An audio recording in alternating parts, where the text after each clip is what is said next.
Serial मन्नत में विक्रांत ने हर हद पार कर दी है और मन्नत विक्रांत को पहचान भी नहीं पा रही है।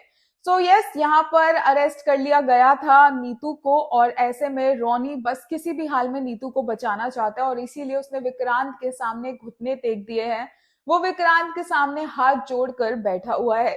एक तरफ मन्नत है जो रोई जा रही है और उसे कुछ समझ नहीं आ रहा है कि वो विक्रांत को कैसे वापस लेकर आए, कैसे उसे विश्वास दिलाए अपने प्यार का। और श्रुति उसे संभालती है, उसे बोलती है कि विक्रांत को थोड़ा वक्त दे क्योंकि ये रिश्ते बहुत नाजुक होते हैं, सब कुछ ठीक हो जाएगा। और मन्नत फिर से हिम्मत जुटाती है और सोचती है कि वो विक्रांत के पास जाएगी उसे मनाने के लिए, लेकिन वहां जाकर वो देखती है कि वो तो अपने ही पापा को अपने पैरों में गिराए के खड़ा हुआ है और कुछ रिएक्ट भी नहीं कर रहा है। मन्नत वहां जाकर रोनी पापा बोलते हुए उन्हें उठाने की कोशिश करती है, लेकिन विक्रांत को बुरा लग रहा है कि उसके पापा उसके पैरों में, उसे दुख हो रहा है, लेकिन वो उन्हें उठा नहीं रहा है, बल्कि वो अपना मत्था टेक देते हैं विक्रांत के पैरों में। और मन्नत बोलती रहती है कि उठिए उठिए, पर वो उठते नहीं है। एंड फाइनली विक्रांत उन्हें उठाता है और बोलता है कि ठीक है, मैं नीतू को जेल से निकलवा दूंगा।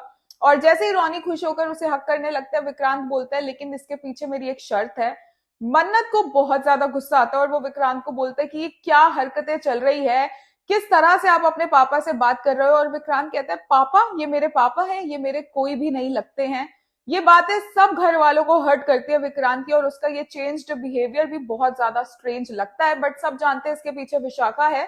एंड विक्रांत फाइनली बोलता है कि उसे जो मन्नत के नाम पर आधी प्रॉपर्टी हुई है वो चाहिए अपने नाम पर। और मन्नत बोलती है विशाखा को देखकर कि अच्छा, तो आप ये करवाना चाह रही थी विक्रांत सर के हाथों से, उनके कंधे पर बंदूक रखकर आप ये करना चाह रही थी। और विक्रांत बोलता है कि मेरे से बात करो, मेरे से।